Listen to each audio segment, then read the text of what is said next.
இதெல்லாம் நடந்தாதான் சட்டம் ஒழுங்கு சரியில்லைன்னு புழுதி வாரி தூற்ற முடியும்.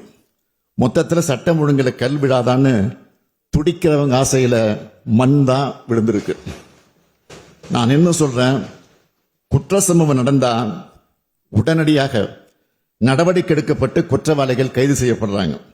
ஏதாவது ஒரு சில இடத்துல கவனக்குறைவா சில தவறுகள் நடந்ததா கூட அதை சுட்டி காட்டப்பட்டா உடனடியா அதை திருத்திக்க நாங்க தயாராக இருக்கிறோம்.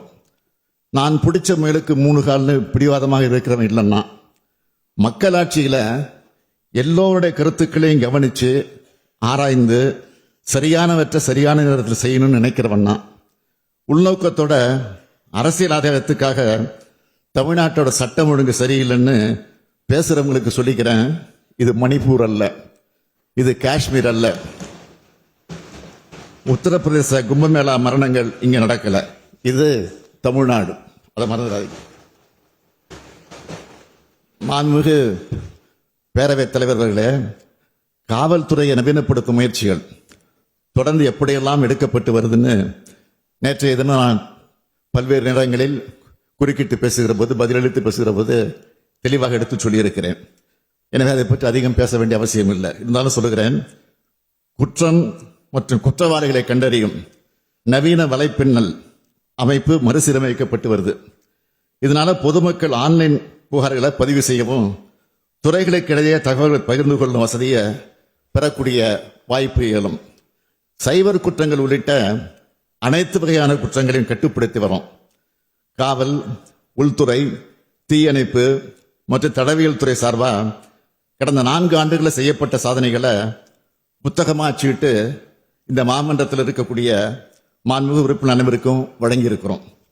ஊடக நண்பர்களும் அந்த புத்தகத்தை பார்த்து அதை பெற்று அதில் உள்ள சாதனைகளையும் தரவுகளையும் புள்ளி விவரங்களையும் உண்மைகளையும் மக்களிடம் கொண்டு செல்லணும்னு உங்கள் அன்போடு கேட்டுக்கிறேன். குற்றங்களை குறைக்கிற துறையா மட்டும் இல்லாம குற்றங்களை தடுக்கிற துறையா காவல்துறை செயல்படணும்னு நான் தொடர்ந்து சொல்லிக்கிட்டு வரேன். இந்த நிலை உருவாகணும்னா காவல்துறை சிறப்பாக செயல்பட்டா மட்டும் பொத்தாது, ஒட்டுமொத்த சமூகமும் சில பொறுப்புகளை உணர்ந்து செயல்படணும். காவல்துறைக்கு பொறுப்பேற்றிருக்கக்கூடிய நான் இந்த தருணத்தில் இந்த அவையின் மூலமாக பொதுமக்களுக்கு சொல்லிக்கொள்ள விரும்புவது, சட்டம் ஒழுங்கை பாதுகாக்க வேண்டியது நம்ம அனைவருடைய கூட்டு பொறுப்பு. எனவே நீங்க அனைவரும் சட்டத்தை மதிச்சு நடக்கணும். சின்ன சின்ன அலட்சியங்களை கூட தவிர்த்து சுய ஒழுக்கத்தோட எல்லோரும் இருக்கணும். ஒரு குற்றம் நடந்த பிறகு உடனடியாக காவல்துறைக்கு தெரிவிக்கிற பலர் இருக்கிறாங்க. அவர்களை பாராட்டுகிற அதே வேளையில ஒரு குற்றம் நடக்கிறதுக்கு முன்னாடியே அதை உணர்ந்து தடுக்கிற முன்னெச்சரிக்கையும் நமக்கு தேவை. உங்க சுற்றுப்புறங்களில் சந்தேகப்படும்படியான நபர்களோட நடமாட்டம், செயல்பாடுகள் ஏதாவது தெரிஞ்சா உடனடியாக காவல்துறைக்கு தெரியப்படுத்துங்க. அது மட்டும் இல்ல, ஓய்வில்லாமல் விழிப்புணர்வோடும் கண்காணிப்போடவும் களத்தில் இருக்கிற காவல்துறையினர்கிட்ட கனிவா நடந்துக்குங்க. அதே போல காவல்துறையினரும் பொதுமக்கள்கிட்ட கனிவா நடந்துக்கணும். காவல்துறைக்கிட்ட அதிகாரம் இருக்கிறது, சட்டம் ஒழுங்கை நிலைநாட்டவும் குற்றங்களை தடுக்கவும் தான் என்பதை அத்துமீறல் சில காவலர்கள் உணரணும். அத்துமீறக்கூடிய அந்த காவலர்கள் சில உணரணும். காவல் உயர் அதிகாரிகள் இதை உறுதி செய்யணும். காவலர்கள் தங்களுடைய பணிச்சுமையும் தனிப்பட்ட வெறுப்புகளையும் பொதுமக்கள் கிட்ட காட்டிடக்கூடாது. காவல்துறையும் பொதுமக்கள் நண்பர்கள் என்பதை இரு தரப்பும் உணர்ந்து செயல்படும் கேட்டுக்கிறேன். செயல்படுவீங்கன்னு நம்புறேன்.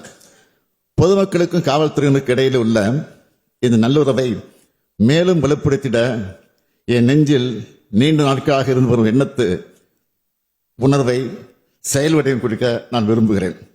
சட்டம் ஒழுங்கை காப்பாற்றி இரவு பகலும் கண்துஞ்சாது காவல் பணியில் ஈடுபட்டு பொது அமைதியை பாதுகாக்கக்கூடிய காவலருக்கென தனி நாளை கொண்டாடுவதற்காக காவலரின் சேவைகளை போற்றி பாராட்டிட முதலாக 1859 காவலர் நாள் அது செப்டம்பர் 6 கொண்டாடப்படும்.